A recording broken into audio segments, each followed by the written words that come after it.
No episódio anterior de Histórias de Lamparina, falamos um pouco da época dourada dos X-Men nos quadrinhos, a década de 80, a década perdida. Nesse episódio falaremos da pior década para a Marvel, que tirou de seu poder o direito de usar aí vários personagens super populares aí da Casa das Ideias no cinema. Tudo isso para evitar a falência. Se você não me conhece, eu sou o Lucas Wagner e esse é o Cultura de Lamparina, um canal de cultura pop e ciências humanas em um só lugar. Nessa série atual de Histórias de Lamparina, estamos falando um pouco aí sobre os 60 anos dos X-Men, analisando década por década os principais acontecimentos aí envolvendo os mutantes da Marvel. Se você não assistiu aos outros episódios, né, os episódios anteriores, eu te aconselho aí você a procurar eles no nosso canal para ter aí um entendimento aí maior aí sobre a história completa. Deixe seu like, né, para não esquecer. E claro, se inscreva no nosso canal para não perder os próximos vídeos. Ao longo das décadas de 70 e 80, como vimos nos episódios anteriores, tivemos algumas crises financeiras e o aumento do desemprego nos Estados Unidos. Isso, lógico, afetou milhares de empresas, incluindo a Marvel, em sua venda aí de quadrinhos de uma maneira geral. Na década de 90, as coisas acabaram ficando bem piores para a Marvel, e fez com que ela perdesse aí os direitos de fazer filmes aí de heróis e equipes como Homem-Aranha, Quarteto Fantástico, Demolidor, Blade, Motoqueiro Fantasma, os X-Men e vários outros personagens aí ligados a esses heróis, como vilões como o Galactus, Doutor Destino, além de outros heróis aí também coligados aí a essas equipes, essas grandes equipes, como Mercúrio e Feiticeiro Escarlate, por exemplo. Esses dois últimos que eu citei aí nessa lista, claro, como a gente já sabe, né, a Marvel teve um jeitinho aí pra conseguir colocar eles no cinema, né? E só que isso a gente vai falar aí nos próximos episódios. Durante os anos 90, os Estados Unidos viram a queda de uma das maiores esferas geopolíticas importantes da história, que era a União Soviética. O verdadeiro desmantelamento aí da União Soviética começa nesse período, desde a queda do Muro de Berlim. Ao longo desse período, todo o sistema financeiro conseguia aí lidar aí com um novo mercado aí que estava surgindo, que era gigantesco, de vários outros países que foram surgindo também ao longo do tempo, foram criando várias independências aí no meio do caminho.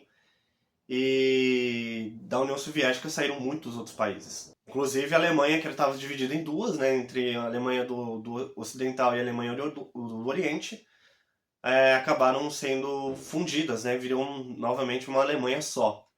E tudo isso aí, né, acabou gerando aí uma crise financeira muito grande nesses países, porque o sistema financeiro que eles tinham antes da União Soviética não estava pronto realmente para receber capital aberto e, enfim, geraram problemas internos muito grandes. E durante a Guerra Fria, os gastos com inovação tecnológica e principalmente armamentista nos Estados Unidos foi muito alto. E claro, a conta vai acabar cobrando mais pra frente, né? E campanhas militares aí fracassadas, como aconteceu na Coreia, no Vietnã e em Cuba, são aí algumas que só agravaram ainda mais essas crises financeiras e políticas. Com a crise do petróleo, que estava rolando aí desde a década de 80, a intervenção aí nos países árabes começou a ser uma prática mais frequente dos Estados Unidos. E aí a coisa acaba piorando aí para as indústrias, distribuição também e até o encarecimento de alguns produtos por conta dessa crise do petróleo aí, que estava gerando uma crise de abastecimento já. Isso tanto do lado interno quanto externo aos Estados Unidos. Com toda essa crise financeira,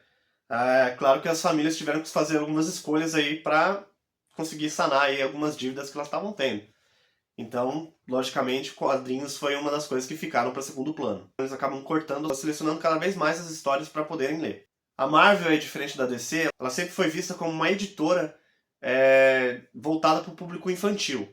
Apesar de a gente ter algumas histórias que foram bem mais adultas, como a morte da Gwen Stacy e a queda de Murdoch, por exemplo. Como solução, a Marvel acaba investindo fortemente aí na produção de desenhos animados, que também era uma área que já estava em crescimento aí já há um certo tempo. Isso não é à toa, né? Porque só nessa década a gente teve aí desenhos já como o Homem-Aranha, Quarteto Fantástico, Homem de Ferro e, né, claro, a série animada dos X-Men, que depois foi, né, continuado agora recentemente com X-Men 97. Tudo isso não vem do nada, né? A televisão já era um mercado muito importante para a Marvel, tanto que a gente já tinha tido aí a série do Hulk, né? A série live action do Hulk, durante os anos 80, que fez bastante sucesso. No período dos anos 90 também, a gente tem um outro fenômeno televisivo aí que acabou aplacando aí e chamando mais público, principalmente os jovens, para frente da televisão, que foi aí o crescimento aí da MTV,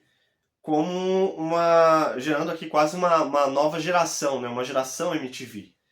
A MTV nos anos 90 já estavam aí fazendo clipes aí já voltados pop, principalmente pro hip hop, além do grunge e outros estilos aí musicais que também estavam aí crescendo com uma força gigantesca.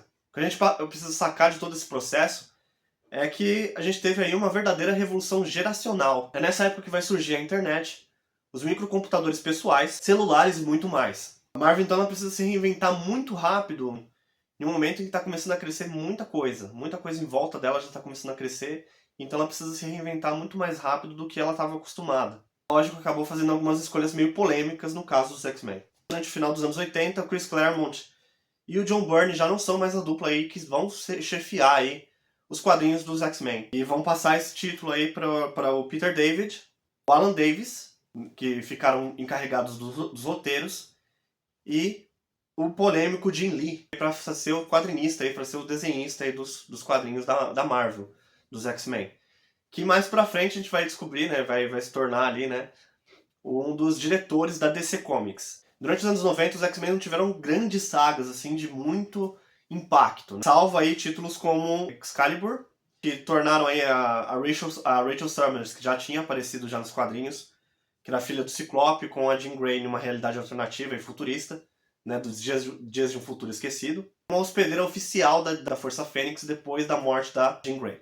Além desse título, a gente teve também o título X Factor, que também fez bastante sucesso e fez bastante barulho, aí com personagens aí que já estavam começando a surgir, como o Deadpool.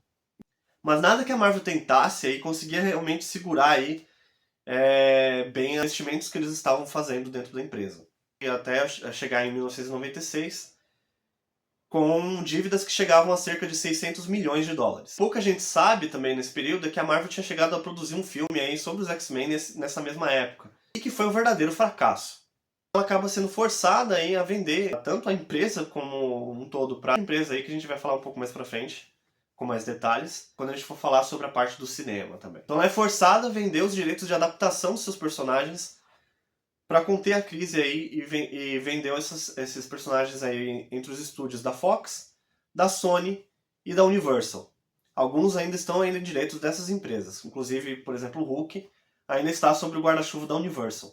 A estratégia ela deu fôlego aí para a empresa tentar aí duas coisas novas aí na Casa das Ideias. Mudaria assim completamente o rumo dessa empresa. No próximo episódio, falaremos então da criação do universo Ultimate e dos primeiros filmes de herói aí do cinema, que mudariam a indústria cinematográfica para sempre. Claro, aí também o nascimento do MCU com o arriscado filme do Homem de Ferro.